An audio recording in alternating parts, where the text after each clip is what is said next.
বিপিএলটা crime পেট্রোলের মতন লাগবে, সবসময় তাকে সন্দেহ করছেন, এটা ভাবাই তো তার কাছে কেমন লাগবে। একটা ক্রিকেটার তার বাসের ভিতর যদি একজন সিআইডি বসে থাকে, সে তো ভালোভাবে কথাই বলতে পারবে না। এনামুল হক বিজয়, তার তো এই মুহূর্তে থাকার কথা ছিল যে ডিরেক্ট সাইনিং এ হয়তোবা কোনো একটা দলে তিনি যাবেন, কিংবা ওই দলটা তিনি গোছাবেন, হয়তোবা কোনো দলের তিনি ক্যাপ্টেনও থাকবেন, গতবার তিনি ছিলেন।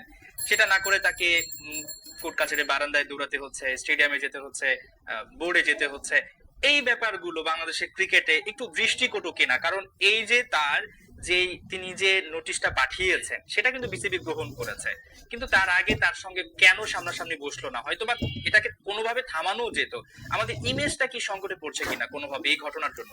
আসলে আপনি দেখেন, মানে আপনি যেই আমরা গত কয়েকদিন ধরে যেটা দেখছি, আপনারাও খেয়াল করছেন, বিপিএলটা ক্রাইম পেট্রোলের মতন লাগছে। মানে এই যে আপনারা যে রিপোর্টের সঙ্গে মিউজিক গুলো ইউজ করছেন, ক্রাইম পেট্রোলের মতন, হ্যাঁ, মানে পুলিশ, আদালত, ক্রিকেটার, মানে এইগুলাতে আমরা একটা সময় পুলিশ খেলার মতন। আমার মনে হয় যে এখানে একটু অবশ্যই করা যেত, বাট ক্রিকেটাররাও যে আমরা কিন্তু জানি এবং আমরা বুঝতে পারি যে কিছু কিছু সমস্যা কিন্তু আছে, কিন্তু সেগুলা আপনি 900 পৃষ্ঠার একটা প্রতিবেদন দিয়েছেন। 900 পৃষ্ঠা একজনের পক্ষে কিংবা কারো পক্ষে পড়াটাও কিন্তু মানে একটা অল্প কয়েকদিনের ভিতর অবাস্তব ব্যাপার। তো সব মিলিয়ে আমার মনে হয় যে বিজয় এবং আদার্স যারা আছেন তাদের সঙ্গে হয়তো বসে একটা মিউচুয়াল কিছু করা যেত, কিংবা এটা আপাতত নাম প্রকাশ না করে কিংবা কোনোভাবে আসলে বিপিএল এর পরে হয়তো কিছু করা যেত কিনা, এটা ভাবা যেতে পারে। তবে আরেকটি ব্যাপার আমি যেটা বলবো, যে বিপিএল আরেকটি সিদ্ধান্ত নিয়েছে যে প্রত্যেকটা দলের সঙ্গে সিআইডি থাকবে 2 জন করে।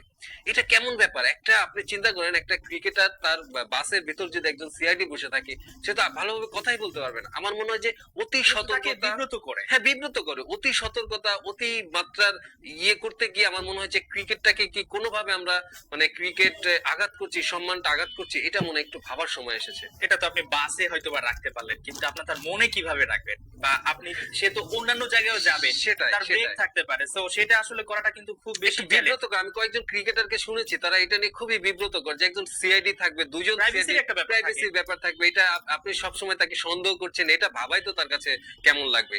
এটা আমার মনে হয় যে রসিকতা করতে পারে, রসিকতা করতে পারে, সেটাই থাকার জন্য, টিমের ব্যাপারটা ধরে রাখার জন্য।